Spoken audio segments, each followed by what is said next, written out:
right, everybody. I know that you are hastily trying to figure out your first essay, the rhetorical analysis. So I'm not going to give you all too much to do this week because I want good essays from you all. But I do want to take the opportunity to introduce our next unit where you will be figuring out I've kind of, if you haven't figured it out, I've kind of modeled our class around the theme of our textbook, where the they say, I say. In our first unit, we really looked at how to distinguish what they say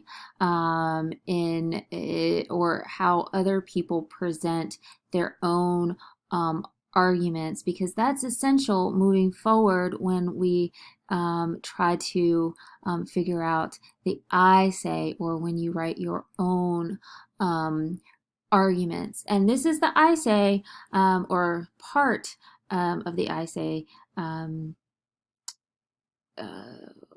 You'll be writing two kind of argument essays of your own that in this unit and in next unit. But this is the first one where you are establishing your own argument, and I say, and that's going to come in the shape of a problem solution essay. And with this problem solution, I've given an overview of the actual prompt for the assignment, but I wanted to kind of talk about it here a little bit. Your goal for the next few weeks is to come up with a local and timely issue, something that is either personal to you at a local, wherever it is that you hang your hat, so to speak. Essay, if it's it could be something that's job related. It could be something in your community, or something on a statewide level that all Virginians deal with. But I am asking you to find something that is a problem, or if it's not necessarily a problem, it is an issue that you can easily establish as a problem, and then argue for proposed solutions on how to kind of fix, quote unquote, the issue as you see it. So you are going to establish your own argument centered around this idea of a problem and a proposed solution. So I want to talk a little bit about this concept of arguments. And I know that I mentioned it when we were doing our first unit, but I really want you guys to think about arguments as not these you're right, I'm wrong, you're dumb, I'm smart, kind of heated altercations. I want you to look at the kind of academic language, or the academic concept of argument. And it's not these heated debates. It is indeed, in fact, a conversation. And Sean Blanda talks about that in his article, The Other Side is Not Dumb.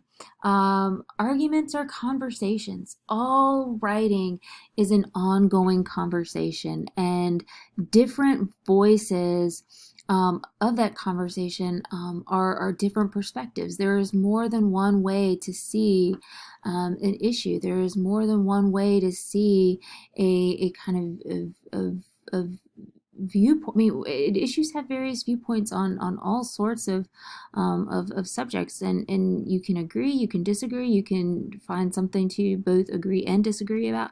My point is that everybody has their own kind of prevailing viewpoint on any given topic, and these different voices or these different perspectives need to be included in your writing. They're going to come in the guise of research, because these people who are writing articles and such on your topic, they are these kind of different perspectives that you have to include. Well, why do you want to include different perspectives in your essays? Well, providing differing perspectives in your essay helps, number one, establish your credibility.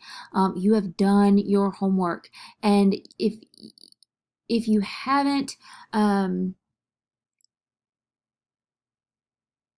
it, if you haven't done that kind of basic research, that kind of grounding yourself into the ins and outs of your argument, then you really don't have a leg, that metaphorical leg, to stand on. I mean, think about it in from this perspective. Have you ever walked into a room and people were having kind of this conversation about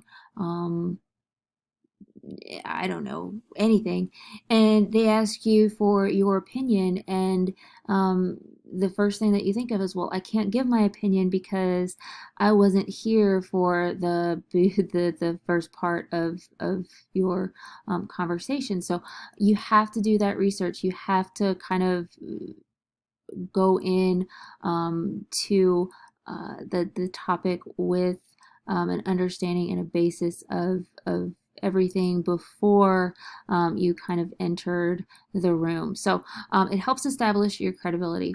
Providing differing perspectives helps ease negative feelings some readers have regarding an issue or commentary. If you represent their views in a way that is respectful and in a way that kind of lets them know that they've been heard, it helps ease or uh, mollify uh, someone who may see things differently. Differing perspectives give you a basis for your argument, because if you don't provide the kind of alternative view of whatever it is that you are saying, you really don't have an argument. You have to have something to argue against, or not necessarily. Yes, you have to have something to argue against. And then also, differing perspectives in a roundabout way allow you to become part of that ongoing conversation and add something unique to you and your voice. So, moving on, when looking at your research, and I'll talk more about your research next week, but whenever you are reading other multiple perspectives, you have to kind of figure out the conversation, and part of that is that there is when you read an article, when you read something about your issue, so to speak, there is more than one argument or main idea that's going on in that text, because a text is not a single isolated entity. Because remember, it's a conversation and you can't have a conversation with yourself. So there are at least two arguments present in everything that you read, in every text. There's the author's argument, right? And then there's the argument to which she or he responds. So think about all of the essays that we have read thus far. There is if you look at why rural America voted for Trump, there is the author's argument that yes, these people have valid reasons for voting the way that they do. And then there is the argument to which he is responding to, which is, why would anybody vote for him? So there are two things going on in everything that you read, and you have to figure out what those two sides of the conversation are.